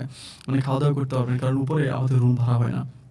এটা বলার পরে আমি যখন তাকে জোর করে নিয়ে যাচ্ছিলাম, আমি এই ১ম দেখতে পেলাম যে ওর চোখে জল ঝরতেছে। ও তখন অঝরে কান্না করতেছে আর আমাকে বলে যে আমাকে ছেড়ে মানে রিসোর্ট ছেড়ে যাবে। আমি জানি না ওখানে ও কি মায়া পাইছে। যাই হোক, এখানেও একটা ঘটনা ছিল। আমি তখন তাকে নিয়ে হচ্ছে সোজা জোর করে একরকমের কানন রেস্টুরেন্ট থেকে বের হয়ে চট্টগ্রামে যাই। চট্টগ্রামে যাওয়ার পর ওইখানে আমার হায়দার ভাই আমাকে যে কথা বলছিল যে উনি ওনার একটা ফ্রেন্ডের কাছে আমাকে পাঠাইছে। হায়দার ভাই হচ্ছে আমার ১ বছরের সিনিয়র। উনিও বিশ্ববিদ্যালয়ে পড়াশোনা করে। তার মানে উনার যদি ফ্রেন্ড হয় তাহলে সেই লোকটা হবে লাইক হায়দার ভাইয়ের বয়সী। কিন্তু আমি এই লোকটাকে দেখতে পেলাম যে উনার বয়স প্রায় ৪০ এর উপরে। মানে এমন একটা লোক যে বৃদ্ধ টাইপের। ওই লোকটাকে দেখার পর আমি তখন বললাম যে, "ভাই হায়দার ভাই আমাকে পাঠাইছে।" ওরা বলে, "হায়দার আমাকে সবকিছু বলছে।" আমি তখন হায়দার ভাইকে কল দিলাম। কল দিয়ে বলছে, "ভাই আপনি তো বললেন যে আপনার বন্ধু, কিন্তু এই লোকটা তো অনেক বয়স্ক।" উনি আমাকে বলে, "কেন বয়স্ক বন্ধু হতে পারে না?" আমি বললাম, "মানে বয়স্ক বন্ধু হতে পারে সবই ঠিক আছে, কিন্তু মানে ব্যাপারটা আমার কাছে জানি কেমন মনে হচ্ছে।" উনি বলে, "দেখো উনি খুবই ভালো মানুষ। তুমি উনার উপরে 100% বিশ্বাস রাখতে পারো।" হায়দার ভাইয়ের এই কথাটা শুনে আমি তখন ওই মধ্যবয়স্ক লোকটার উপরে বিশ্বাস স্থাপন করে তার পিছে, পিছে হাঁটতেছিলাম। একটা সময় লোকটা আমাকে একটা বস্তি বাড়িতে নিয়ে যায়। একটা বস্তিতে নিয়ে যায়, ওখানে একটা ঘর ভাড়া চাই। কিন্তু ওই ঘর ভাড়াতে আমাদের বিয়ের কাবিননামা আছে। আমরা তো মানে বিয়ে করি নাই, কাবিননামা দিব কোত্থেকে? কাবিননামা নাই। তো কাবিননামা না থাকার কারণে তখন আমাকে বলতেছে যে এখানে আমাকে রাখবে না। তো কাবিননামা নাই, এখন কিভাবে রাখবে? তখন উনি করে কি যে ঠিক আছে মানে কাবিন করবে। আমাকে এটা বলে যে ঠিক আছে তাহলে মানে বিয়ে করব। মানে আমাকে ইয়েতে নেয়া যায়। মানে একটা হুজুরের কাছে নেয়া যায়। যদি ইয়ে করে বিয়ে করতে হয়, মানে কাবিন করে বিয়ে করতে হয় তাহলে কিন্তু অনেক টাকা লাগবে। মানে অত টাকা তো আমার কাছে নাই। আর ওর কাছে যে টাকা ছিল সেটাকেও মোটামুটি প্রায় শেষের দিকে। আমাদের অল্প কিছু টাকা আছে যেটা দিয়ে আমাদের থাকতে হবে। এরপর আমি আর কাবিন করে বিয়ে করি না। ওখানে একটা ছোট্ট মাজার থাকে। মানে বস্তির মতো এই জায়গাটা ছিল। তো ওখানে একটা ছোট্ট মাজার থাকে। ওই মাজার আমাদেরকে নিয়ে যায়। বাড়িওয়ালা সহ থাকে এবং হায়দার ভাইয়ের বন্ধু উনি সহ থাকে। থাকার পরে ওই মাজারে আমাদের বিয়ে হয়। তো বিয়ে হওয়ার পরে যখন আমরা চলে আসতেছিলাম সিএনজি করে, তখন আমার ভালোবাসার মানুষ মালিহা আমাকে বলতেছে, "আজকে আমাদের ৫০০ রাত কয়টা ফুল কিনো।" এটা আমাকে বলে। আমি তখন বললাম যে, "এটা কেমন কথা বলতেছো? ফুল কিনবো?" আমাকে বলে, "কয়টা ফুল কিনো?" আমি তখন যাই ওই দোকানে গিয়ে আমি কয়েকটা ফুল কিনি। ফুল কিনে আমি তখন আসতেছিলাম। বাট ওখান থেকে কয়েকটা ছেলে আমাকে ফলো করে, আমি ওখান থেকে খেয়াল করি। ছেলেগুলো ফলো করে এবং তারা মোটরসাইকেলে করে আমাদের সিএনজির পিছে, পিছে হাঁটে। যখন আসে আমি তখন হায়দার ভাইয়ের বন্ধুকে জিজ্ঞেস করছি, "ভাই কোনো প্রবলেম নেই তো?" বলে যে, "এটা এলাকার ছেলে, কোনো সমস্যা নেই।" এরপর আমি তখন ওকে নিয়ে রুমের ভিতরে ঢুকি। ঢোকার পরে ও জাস্ট ড্রেস চেঞ্জ করতেছে। ঠিক ওই সময় দরজায় টকটক করে শব্দ ওঠে। যখন অনেক জোরে, জোরে শব্দ করতেছে আমি তখন দরজাটা খুলি। খোলার পর আমি ওই ছেলেগুলোকেই দেখতে পাই যারা আমাদেরকে ফলো করছিল। ছেলেগুলোকে দেখার পর আমি ১ম দিকে অনেক ভয় পেয়ে যাই এবং পিছনেই ছিল হায়দার ভাই। মানে হায়দার ভাইয়ের ওই বন্ধু ছিল, ওই লোকটার নাম আমি আজও জানি না। তো উনি যখন পিছনে দাঁড়ায় ছিল আমি তখন তারে বলতেছিলাম যে, "কি ব্যাপার? ওনারা কেন আসছে?" বলে, "তোমাদের সাথে একটু কথা বলবে, ঘরে নিয়ে যাও।" এটা বলে। তো আমি তখন বললাম যে, "কি ব্যাপার?" আমি তখন ওদেরকে নিয়ে ঘরে যাই। ঘরে গেলেই ঠিক ওই মুহূর্তে ওয়াশরুমটা ঘরের মধ্যেই ছিল। আমার মালিহা তখন মানে ওয়াশরুম থেকে বের হওয়া তখন একটু অন্যরকম ড্রেসে ছিল। ছেলেগুলো ওর দিকে তাকায় আছে। আমি তখন বললাম যে, "ভাই কথা বলেন।" পরে বলতেছে যে, "ভাই আপনাদের সম্পর্ক কি?" আমি তখন বললাম বললাম যে আমরা হাসব্যান্ড ওয়াইফ। পরে বলে বিয়ে করছেন কবে? আমি তখন আর না লোকে আমি বললাম যে একটু আগে বিয়ে করছি। তো বলে যে আপনারা একটু আগে বিয়ে করছেন মানে ব্যাপারটা কি? আমি বললাম যে ব্যাপারটা কি মানে? পরে বলছে যে না ব্যাপার হচ্ছে যে মেয়েকে দেখে মনে হয় যে পালায়ে আসছেন।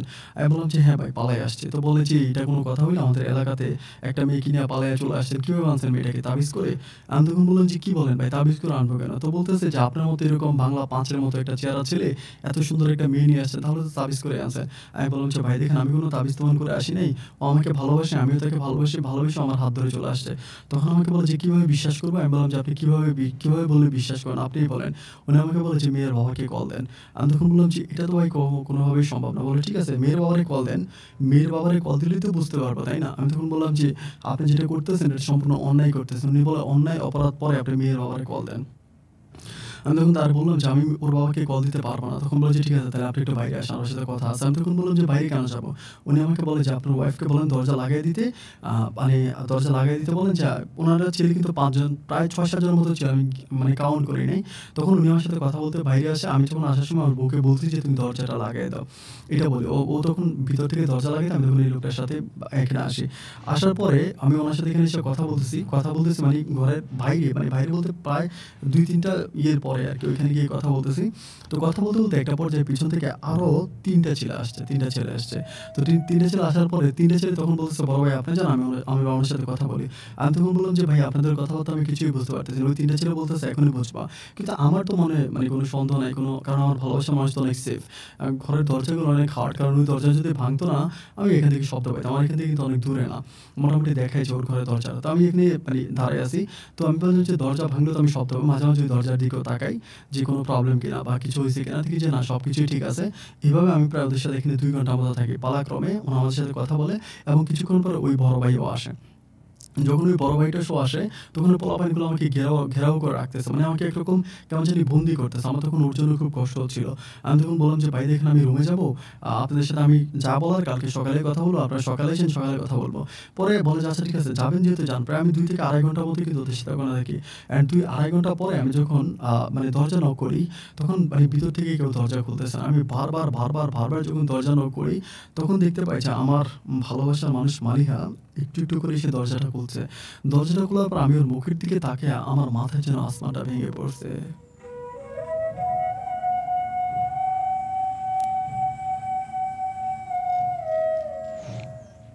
আমি ওকে দেখে বলতেছি, "এটা কি হলো?" ও আমাকে বলে যে, "তুমি কি রাবিশের হাত আমাকে তুলে দিয়ে গেলা?" আমি বললাম যে, "রাবিশের দ্বারা মানে? আমি তো ঘর থেকে বের হওয়ার সময় তোমাকে বললাম যে, তুমি দরজা লাগায় যাও।" আমাকে বলে, "তুমি আমাকে দরজা লাগাইতে বলছো, আমি দরজাও লাগাইছি। কিন্তু ২ টা ছেলে আমাদের ঘরের ভিতরে সোফার পিছনে লুকিয়ে ছিল।" আমি বললাম, "মানে?" বলে, "হ্যাঁ, ২ টা ছেলে এখানেই লুকিয়ে ছিল। তুমি জানো না। তুমি কয়েকজনের সাথে বের হইছো আর ২ জনই ঘরের মধ্যেই ছিল। তুমি যখন চলে গেছো তখনই ২ জন আমাকে ধরছে।" আমি তখন বললাম যে, "এটা কি বলতেছো?" বলে, "হ্যাঁ।"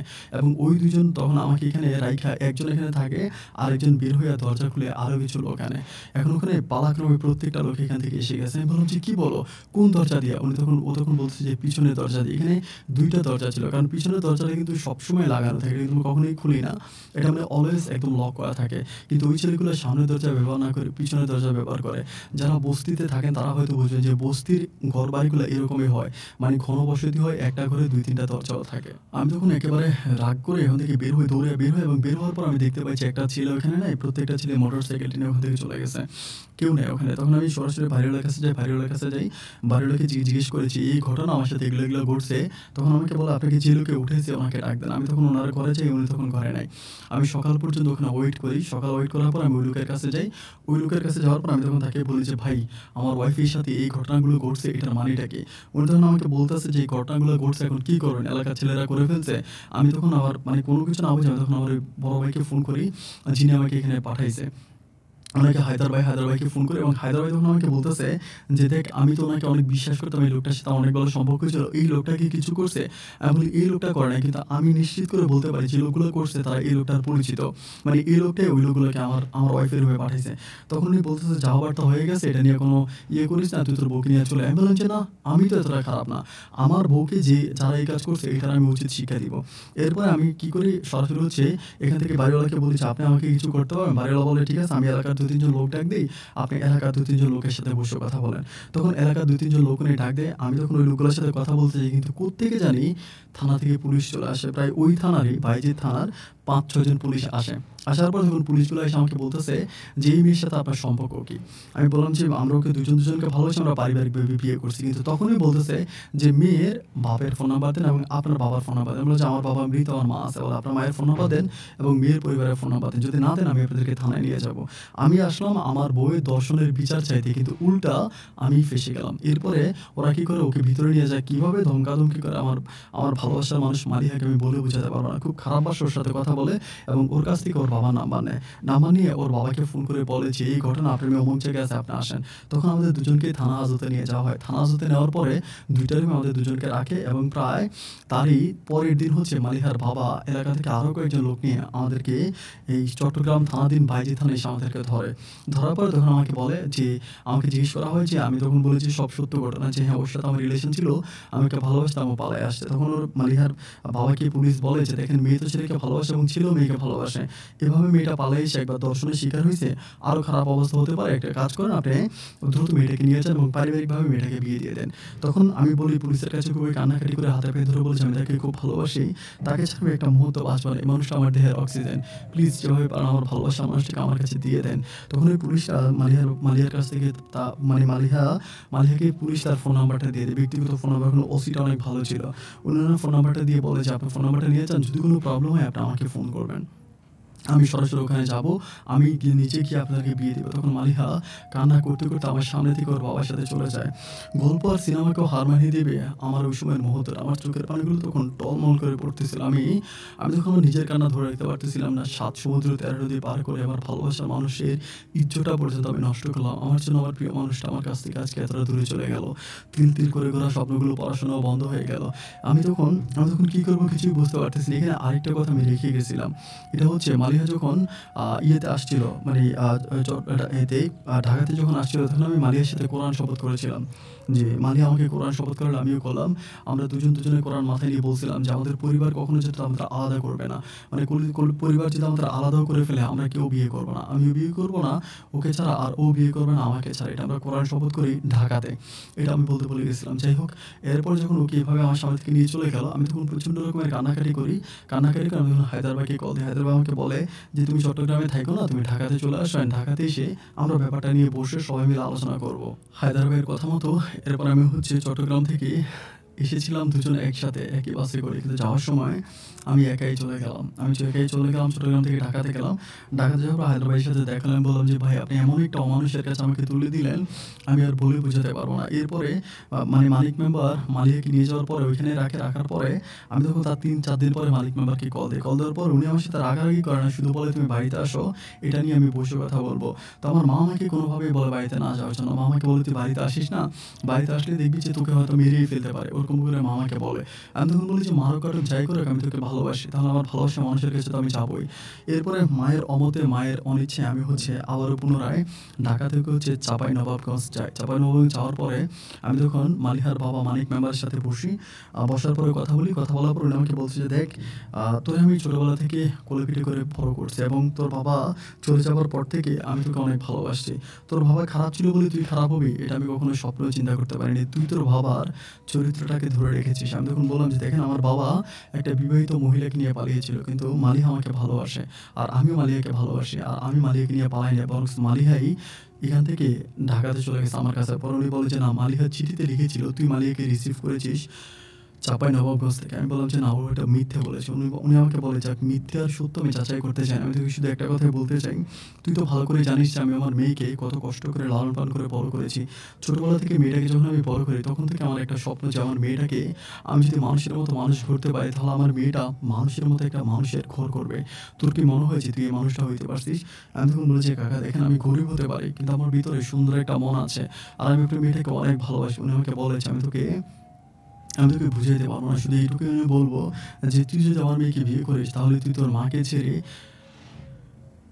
তোর মাকে তোর নানু বাড়িতে দিয়ে আসতে হবে এবং তুই এই এলাকার তোর সামনে যে ঘরটা আছে, সেই ঘরটা ভেঙে ফেলবি। ঘরটা ভেঙে ফেলার পর এখানে একটা ছোট্ট ঘর বানাবি, যে ঘরে আমার বউ থাকবে, আমার মেয়েটা থাকবে, কিন্তু এই ঘরে তোর মা থাকতে পারবে না। তোর মাকে তুই তোর নানু বাড়িতে পাঠিয়ে দিবে। আমি তখন বললাম যে, "এটা কি বলেন? আমার নানু বাড়িতে তো কেউ নেই। আমার মা ওখানে গিয়ে কোথায় থাকবে?" ওই তখন বলে, "যেখানে বলবে এখানেই থাকবে। কিন্তু তোর মাকে তুই ওখান থেকেই সরাই ফেলবি। আমার মেয়ে তোর মায়ের সাথে থাকতে পারবে না।" আমি তখন বলি যে, "কাকা, আপনি তো আমার মায়ের হাত ধরে আজ পর্যন্ত আমার মাকে বাঁচিয়ে রাখছেন। আপনি যদি ওই সময় আমার মায়ের হাতটা না ধরতেন, আমার মা তো অনেক আগেই মরে যেত। আমাদেরকে লালন-পালন করে বড় করেছেন, মানুষ বানিয়েছেন। এরপর উনি আপনি এই কথাগুলো কেন বলতেছেন?" উনি তখন আমাকে বলতেছিল, "তখন আমার মনে তখন ছিল আমার মধ্যে আমার মনে ছিল সিম্প্রীতি, আর এখন আমার মনে আছে বাস্তবতা। সুতরাং বাস্তবতা চিন্তা করতে গেলে আমাকে হার্ড হতেই হবে। এছাড়া আমার কাছে সেকেন্ড কোনো রাস্তা খোলা নাই। দেখ, তোর জায়গায় অন্য কোনো ছেলে হলে আমি তাকে এতক্ষণ পর্যন্ত এখানে দাঁড়ায়ে রাখতাম না। কচু গাছের মাথাকে যেভাবে দাও দিয়ে কোপ দিয়ে মাথাটা ফেলে দিতাম, তুই ঠিক একটা কোপ দিয়ে আমি তোর মাথাটা ফেলে দিতাম। তোর শরীর থেকে আমি মাথাটা আলাদা করে দিতাম। কিন্তু তুই এতিম, তোর বাবা নাই, তোর মা দুঃখী একটা মানুষ। এই চিন্তাভাবনাগুলো করে আমি তখন কিছু করতেছি না। তোকে আমি যেটা বলছি তুই এটাই কর। তুই তোর মাকে তোর নানুর বাড়িতে পাঠিয়ে দিস। যদি পাঠিয়ে দিস তাহলে আমি আমার মেয়েকে তোর কাছে বিয়ে দিব। কিন্তু এখানে আরও কিছু শর্ত আছে।" আমি তখন বলেছি, "আর শর্ত শোনার দরকার নাই। যেটা বলেছেন আমি এটা আমার মায়ের সাথে আলাপ করি।" আমি তখন আমার মায়ের সামনে যে কথাগুলো বলার জন্য, কিন্তু মায়ের মুখের দিকে তাকানোর পরে আমার মুখ থেকে আর কোনো কথা বের হয় না। আমার মুখ থেকে আর কোনো কথা বের হয় না। আমি আমার মাকে কীভাবে আমার নানুর বাড়িতে পাঠিয়ে দিব? কারণ আমার এই নানুর বাড়িতে কেউ নেই। আমার নানা, নানু, মামা কেউ নেই। আমি জানি একটা ছোট্ট ভিটা আছে। ওই ভিটার ভিতরে আমার মা থাকা তো কোনোভাবেই সম্ভব না। এভাবে আমি তখন বলেছি, "আচ্ছা ঠিক আছে।" তারপরেও আমি বলেছি, "ঠিক আছে, আমি ব্যবস্থা করব।" কিন্তু আমার আশেপাশে যে কিছু মানুষ আছে তারাও আমাকে অনেক বকা-টকা দিতেছে, "তুই কি পাগল? তোর মাকে তুই কীভাবে তোর নানুর বাড়িতে পাঠাবি অসুস্থ একটা মাকে?" আমি তখন মালিহাকেও খুবভাবে বুঝাই। মালিহার সাথে আমার তখন আবারও কথা হয়। আমি তখন মালিহাকে খুবভাবে বুঝাই, "যা হবার তা তো হয়েই গেছে। এখন মানে কি করতে পারি?" ও আমাকে বলে যে, "আমি তোমার মায়ের ঘরে যাব না।" আমি আমি বললাম যে, "তুমি এটা কি বলতেছো?" ও বলে যে, "হ্যাঁ, তোমার মা যদি থাকে তাহলে আমি তোমার মায়ের ঘরে যাব না। তোমার মাকে এখান থেকে সরাই দিতে হবে।" আমি তখন বললাম যে, "তোমাদের কারণটা কি? তোমরা কেন আমার মাকে এখান থেকে উচ্ছেদ করতে চাও?" ও তখন বলে যে, "তুমি যদি তোমার মাকে না সরাও তাহলে আমি তোমার ঘর করব না।" তখন আমি নিজে, নিজে পড়াশোনা করেছি, শিক্ষিত একটা মানুষ। আমি চিন্তা করি যে মেয়েটা আমার বুক থেকে আমার মাকে কেড়ে নিতে চায়, সেই মেয়েটা আমাকে কতটুকু ভালোবাসে। তখন আমাদের মাঝে একটা ভুল বোঝাবুঝি সৃষ্টি হয়। আমি তখন আর ওর সাথে কথা বলি না। ও আর আমার সাথে খুব বেশি কথা বলে না। দুজনের মাঝে একটা ডিসট্যান্স তৈরি হয়, এবং ওই ডিসট্যান্সে ঢুকে পড়ে ওর বাবা-মা সহ, ওর কিছু বন্ধু-বান্ধব সহ, আত্মীয়স্বজন। তারা ওকে এমনভাবে তার ব্রেইনটাকে ওয়াশ করে, এমনভাবে ওয়াশ করে, প্রায় ৫ থেকে ৬ দিন পরে মালিহা আর আমার সাথে কথাই বলে না। একদিন মালিহা আমাকে ফোন করে বলে যে, "কাউসার, আজকে আমি তোমাকে স্ট্রেইট বলতেছি যে তুমি আমাকে ভুলে যাও। আমি অনেক সরি। আমার জীবনটাকে আমি নিজের হাতে নষ্ট করেছি। আমি আর আমার জীবনটাকে নষ্ট করতে চাই না। আমার বাবা-মা আমার আরেকটা বিয়ে ঠিক করছে এবং ওই ছেলেটা অনেক ভালো। আমি ওই ছেলেটাকে বিয়ে করব।" আমি তখন তাকে বলতেছি যে, "ওই ছেলেটাকে যদি বিয়ে করবা তাহলে কেন আমাকে না জানিয়ে তুমি ঘর থেকে পালিয়ে আমার কাছে চলে গেলা?" আমাকে বলে, "আমি তোমাকে কোনো প্রশ্নের জবাব দিতে বাধ্য নই। আমি যেটা বলেছি আমি সেটাই করব। তুমি আমাকে প্লিজ মাফ করে দাও।" এটা বলার পরে আমি আর কোনো কথা বলিনি। আমি চুপ হয়ে যাই। আমি তখন বলছি, "তোমার কি মনে আছে তুমি কোরআন শপথ করছিলে?" ও তখন আর আমার কোনো কথার কোনো প্রতিবাদ করে না, তখন লাইনটা কেটে দেয়। লাইনটা কেটে দেওয়ার পর মোবাইলটা বন্ধ করে দেয়। ঠিক তারই ৩ থেকে ৪ দিন পরে আমি জানতে পারি যে ওর বিয়ে। এলাকার সব মানুষগুলো আমাকে বলে যে আমার বাবা নাকি মহিলাকে নিয়ে পালাইছে। আমি নাকি এক মেয়েরে নিয়ে পালাইছি, এবং ওই মেয়ে আবার ফিরে এসে আমাকে জুতা-পিটা করছে। সবার সামনে আমাদেরকে অকথ্য ভাষায় অপমান করে। অপমান করার পরেও আমি তো আল্লাহর তিরস্রিফা কোরআনে হাত দিয়েছি যে আমি তাকে ছাড়া কাউকে বিয়ে করব না। ও আমাকে ছেড়ে চলে যাক, তাতে কি হয়েছে? আমি আর কাউকে বিয়ে করব না। এটা আমি আমার মনকে ফুলফিল ভাবে বুঝিয়ে ফেলি। মানে অনেকভাবে বুঝাই। বোঝানোর পরে আমি তখন একেবারে শান্ত হয়ে যাই। একদম শান্ত হয়ে যাই। কারো সাথে কথা বলি না। এভাবে সময়টা কাটতে, কাটতে একটা সময় ঠিকই মালিহার বিয়ে হয়ে যায় এক লন্ডন প্রবাসীর সাথে। এক লন্ডন প্রবাসীর সাথে মালিহার বিয়ে হয়। মালিহার বিয়ে যাওয়ার পরে মালিহা যখন ওখান থেকে চলে যায়, আমি তখন আমার মায়ের সাথেই থাকতেছি। আমি সারাটাক্ষণ মনমরা হয়ে থাকি। কান্নাকাটি করি আর আল্লাহর কাছে বলি যে, "আল্লাহ, এত এত কষ্ট না দিয়ে তুমি আমার জানটা নিয়ে যাও।" তখন আমি আর কোনো কথা বলিনি। প্রায় ৩ থেকে ৪ মাস কাটে। বাট আমি মানসিকভাবে প্রচণ্ড রকমের ভেঙে পড়ি। আমার হাতে কোনো টাকা-পয়সা নাই, খাইতেও পারি না। মানে খুবভাবে বিপদে থাকি। তখন মালিহার যে একটা ছোট বোন আছে মাহি, মাহি আমাদেরকে প্রচণ্ডভাবে হেল্প করতে থাকে। মাহি আমাদেরকে টাকা-পয়সা দেয়। কিছু ওর বাবার ঘর থেকে কিছু এটা সেটা এনে আমাদেরকে দেয়। তো তখন আমি চিন্তা করি যে সেম কাহিনী আমার সাথে মালিহা করছে। এখন মাহি আমাকে এভাবে টাকা-পয়সা দিতেছে। আমি তখন চিন্তা করলাম যে না, আমি মাহির কাছ থেকে কোনো রকম হেল্প নিব না। আমি তখন নিই না। তখন মামি আমাকে খুবভাবে বোঝায় যে, "ভাইয়া দেখেন, আমার বোন হয়তো আপনার সাথে বেইমানি করেছে। কিন্তু আমি তো আমার বোন না। আপনাদের এই বিপদে আর আমি আমার পাপের প্রায়শ্চিত্ত করতে চাই। আমি একটা অন্যায় করেছি। আমি অন্যায় থেকে মুক্তি চাই।" আমি বললাম যে, "কি অন্যায়?" আমাকে বলে যে, "মনে আছে একদিন আমি আপনাকে আমার বোন সহ গিয়ে বলছিলাম যে আমার বোনের গায়ে আপনি হাত দিয়েছেন, এটা আমি আমার আব্বার কাছে সাক্ষী দিব। আমার এই কথাটার কারণে না ভাই আমার ভিতরে অনেক কষ্ট লাগছে। আমি না এই কথাটাকে মানে নিতে পারতেছি না। বিশ্বাস করেন। এজন্য আমি আপনার সাথে একটু ভালো ভালো থাকতে চাই। আপনি আমার সাথে একটু ভালো থাকুন, আমার সাথে ভালো করে কথা বলুন। ভাই আমার খুব ভালো লাগবে। এরপর থেকে মাহি আমার সাথে সবসময় কথা বলে। আমার সাথে কথা বলে যেহেতু মাহি আর মালিহার চেহারাটা একই রকম ছিল। মালিহা আমার সাথে বেইমানি করেছে কি করেছে সেটা আমি জানি না। ও আমাকে ছেড়ে চলে গেল। কিন্তু আমি মাহির মাঝে মালিহাকে খুঁজে পাইতে শুরু করি। আমি পুনরায় আবারও মাহির সাথে কথা বলি এবং মাহি আমাকে প্রচণ্ডভাবে হেল্প করে। মানে প্রচণ্ডভাবে হেল্প করে আর্থিকভাবে বা সব দিক থেকে মাহি আমাকে হেল্প করে। আমি ওর কাছ থেকে হেল্পগুলো নিচ্ছি।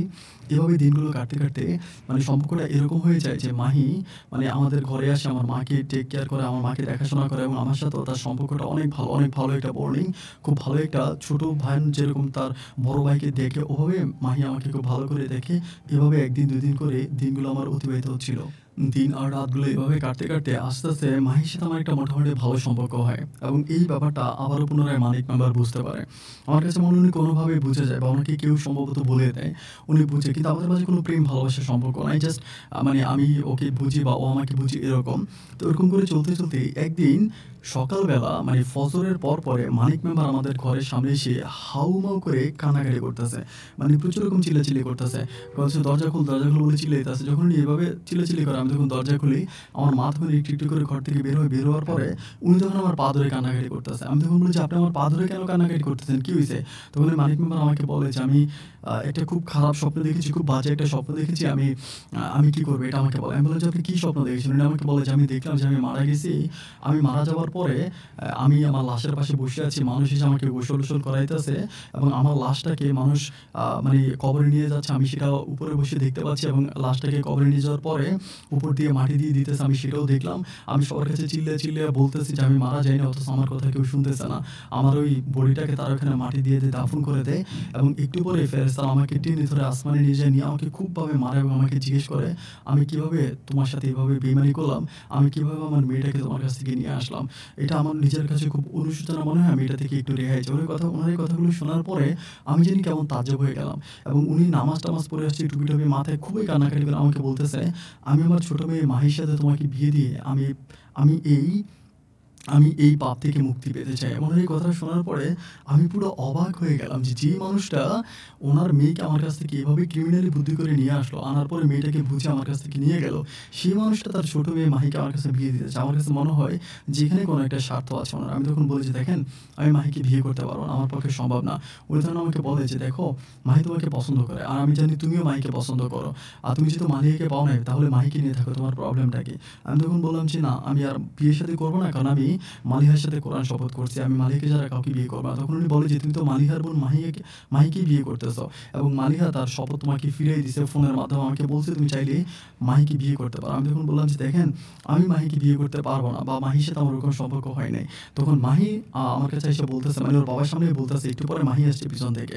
ও আসছে আর ওর আরো মানে ওর একটা মামাতো বোন উঠে এসে বলতেছে যে, "আমার বাবা যদি আপনার কাছে আমাকে বিয়ে দিতে চায় তাহলে আমার কোনো আপত্তি নেই। কারণ আমিও আপনাকে ব্যক্তিগতভাবে খুব পছন্দ করি।"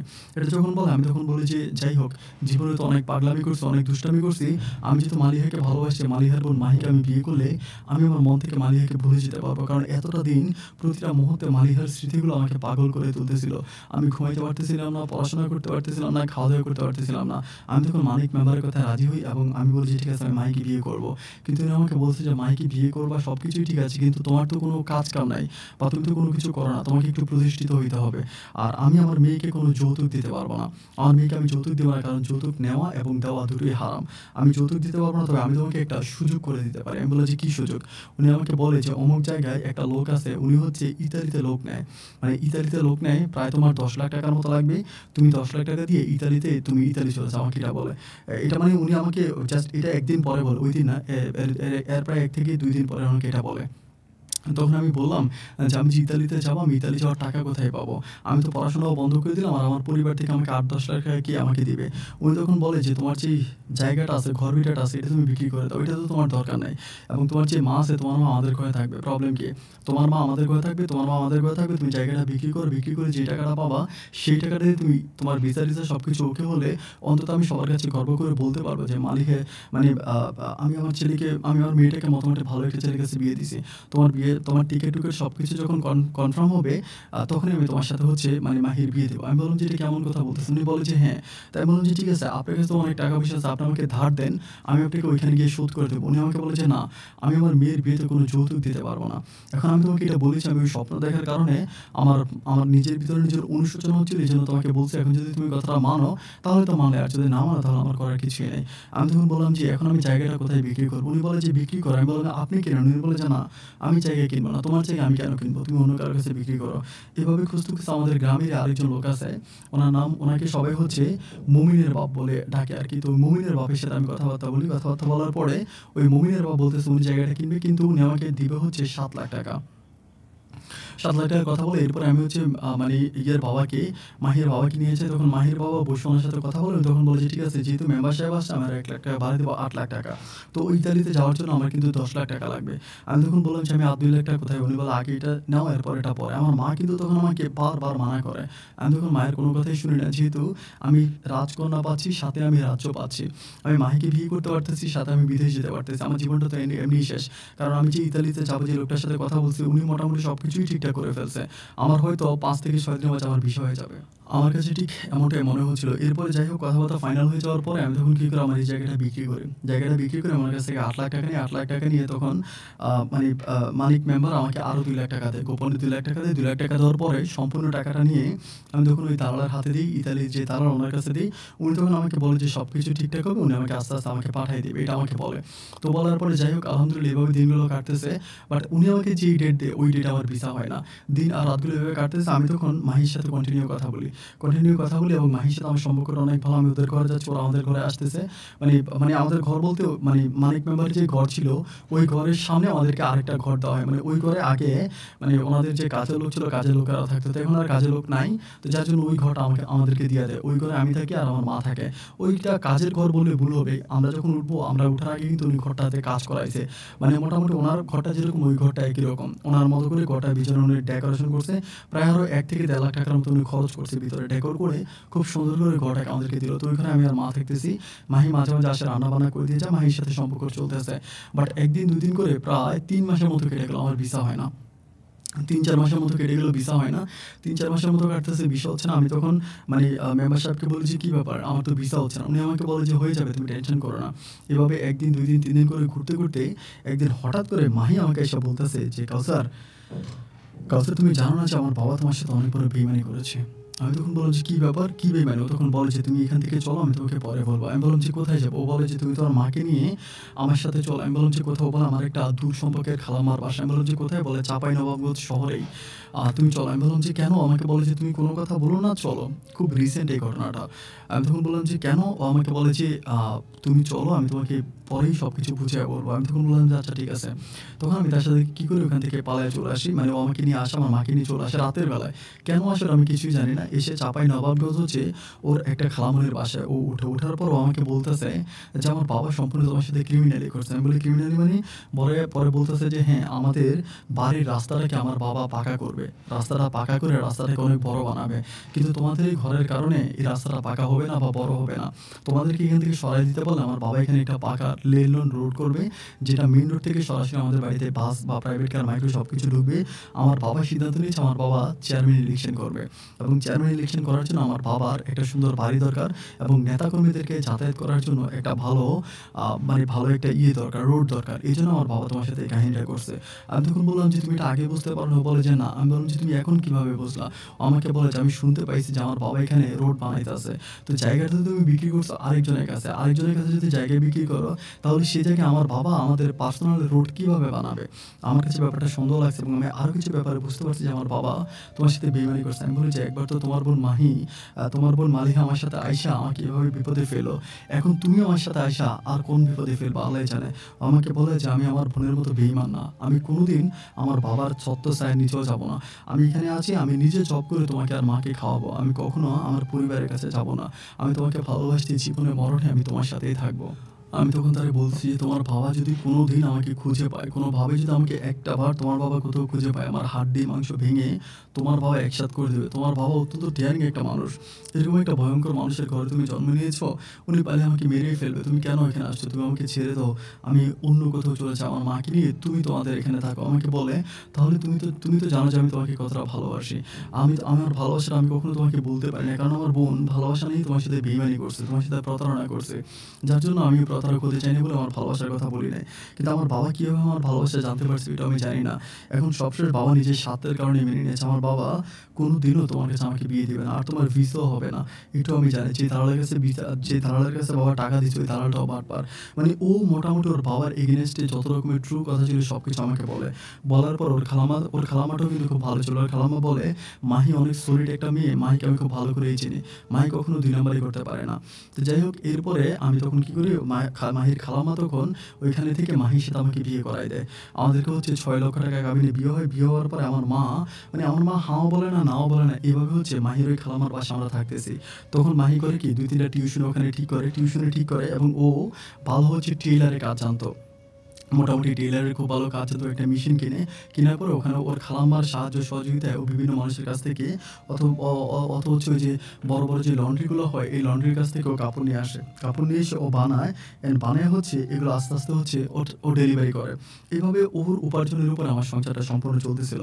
দিন আর রাতগুলো এভাবে কাটতেছে আর মাহির বাবা কিন্তু পাগলের মতো হুন্নু হয়ে মাহিকে খুঁজতেছে। আমি এলাকাতে খোঁজখবর নিয়ে জানতে পারলাম যে মাহির বাবা আমাদের যে জায়গাটা আছে এটা মোটামুটি দখল করে ফেলছে এবং ওখানে মাহি যেভাবে বলছে সেমভাবে ওর জন্য রোড বানাইছে। আমি যে লোকটার কাছে ইজারাতে যাওয়ার জন্য টাকা জমা দিচ্ছি এই লোকের মোবাইলটা সম্পূর্ণ বন্ধ এবং মাহি আমাকে বলতেছে, "ওই টাকার জন্য তুমি আর কখনো ওই এলাকাতে যাইও না। ওই এলাকাতে গেলে আমার বাবা তোমাকে আটকায় ফেলবে। আমার বাবা তোমার উপরে সবশেষ প্রতিশোধ নিয়েছে। কারণ আমার বাবা চিন্তা করেছে তুমি আমার বোনের জীবনটাকে নষ্ট করেছো। তোমার জন্য আমার বাবা অনেক মান-সম্মান নষ্ট হয়েছে। আমার বাবা এলাকাতে মুখ দেখাইতে পারে না শুধু তোমার জন্য যে তুমি আমার বড় বোনকে নিয়ে পালায়ে গেছো। এটার প্রতিশোধ আমার বাবা তোমার উপরে নিছে।" আমি বললাম, "জি, তোমার বোনকে নিয়ে তো আমি পালাই নাই।" ও বলে, "আমি সবকিছু জানি। জানি বলেই তো আমি আমার বোন এবং বাবার দুজনের পাপের প্রায়শ্চিত্ত করার জন্য তোমার কাছে আসছি।" এভাবে কাটতে এই রিসেন্ট কয়েকটা দিন আগে কয়েকটা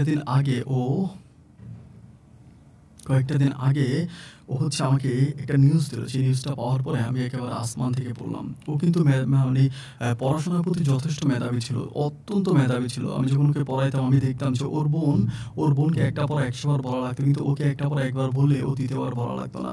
ও কয়েকটা দিন আগে আমাকে একটা নিউজ দিল। ও নাকি মেডিকেলে ভর্তি পরীক্ষা দিয়েছিল। এটা আমি জানতাম না। যখন আমার সাথে সম্পর্ক তখন ওর সাথে কিন্তু আমার কোনো প্রেম ভালোবাসা ওরকম তেমন গভীর কোনো কিছু ছিল না। বাট ও আমাকে পছন্দ করত।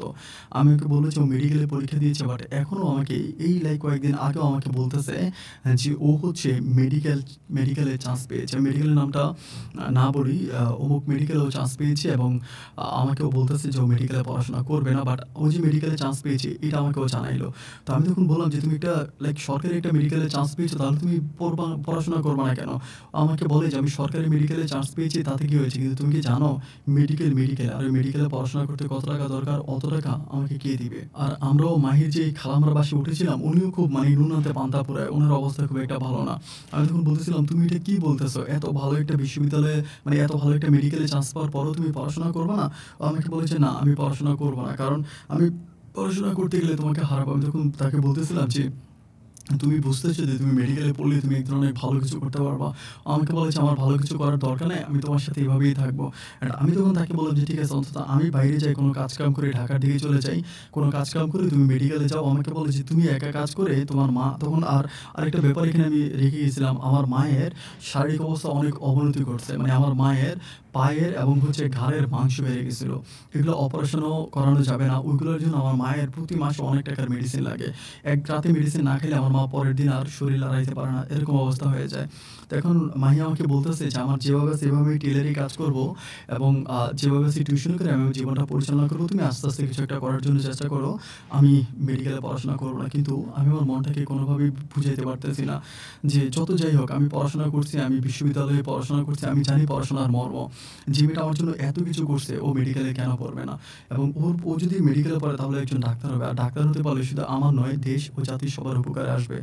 আমি তাকে বারবার বলি যে, "তুমি তোমার বাবা-মায়ের কাছে চলে যাও। ওদের কাছে গিয়ে তুমি ভর্তি হও এবং ভর্তি হওয়ার পর তুমি পড়াশোনাটা কন্টিনিউ করো।" কিন্তু আমার কোনো কথাই শুনতেছে না। আমি চাঁপাইনবাবগঞ্জের ওখানে কোনো কিছুই করতে পারি না। কারণ ওই এলাকাতে আমার কিছু করার কোনো সুযোগ নেই। আমাকে হুন্নু হয়ে ওর বাবা খুঁজে বেড়াচ্ছে এবং আমি যদি ঢাকাতেও কোনো একটা জব করি, ওখান থেকে উনি আমাকে খুঁজে বের করে ফেলবে।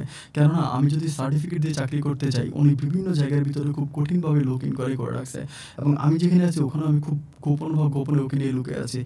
আজ কয়েকটা দিন ধরে আমি খাওয়া-দাওয়া করতে পারি না, ঘুমাইতে পারি না। এক মর্মে চিন্তা করি যে ওকে ছেড়ে আমি পালিয়ে চলে যাবো, তারপরে ও হয়তো ওর বাপ-মায়ের কাছে চলে যাবে। আবার চিন্তা করি আমি আমার মাকে কোথায় নিয়ে যাবো? আমাদের তো যাওয়ার আর কোনো জায়গাও নাই। আমার আমার একটু সুখের জন্য ও একজন মেডিকেল স্টুডেন্ট হয়ে ও পড়াশোনা করবে না। আমি খুব বিপদে পড়ে গেছি আপন ভাই। আমি আপনার জীবনের গল্পগুলো শুনে আমার খুব ভালো লাগে। আমার আরেকটা বন্ধু আছে যার নাম হচ্ছে কাইম। কাইম আপনার গল্পগুলো শোনে এবং কাইমের মাধ্যমে আমি আপনার ইমেইলটা পেলাম। আমি আপনাকে কথাগুলো লিখে পাঠালাম। যদি পারেন আমার এই গল্পটা প্রচার করুন এবং সবশেষে আমাকে একটা বুদ্ধি দিবেন ঠিক এই মুহূর্তে আমার কি করা যায়? আমার বউ আমাকে কোনোভাবেই কাজ করতে দিচ্ছে না, ঘরের বাইরেই যেতে দিচ্ছে না, ঢাকাতেও যেতে দিচ্ছে না। ওর কথাই একটা, ও যেভাবে আছে এভাবেই টেইলারি কাজ করবে। বাইরে থেকে ওর আন্টি কাপড়-চোপড় এনে দিয়ে বেডে শিলাবে এবং বাইরে থেকে বাচ্চারা এসে ওর কাছে টিউশনি করবে। আমরা ৩ জনে ঘরের মধ্যে থাকবো, আমরা ঘরের বাইরে যাব না। আর ওর ভর্তিরও প্রায় শেষের দিকে আ চলে আসছে, টাইমও প্রায় শেষের দিকে। এখন আমি কি করব? যদি পারেন প্লিজ আমাকে একটু জানাবেন। আর আমার সাথে একটু যোগাযোগ করবেন। এটা আমার ফোন নাম্বার। আর প্লিজ আপন ভাই যদি গল্পটা প্রচার করেন, আমাদের ঠিকানা, নাম, ঠিকানা সবকিছু একটু সদ্য করার জন্য চেষ্টা করুন। আপনি ভালো থাকবেন। আপনার জন্য শুভকামনা এন্ড আসসালামু আলাইকুম।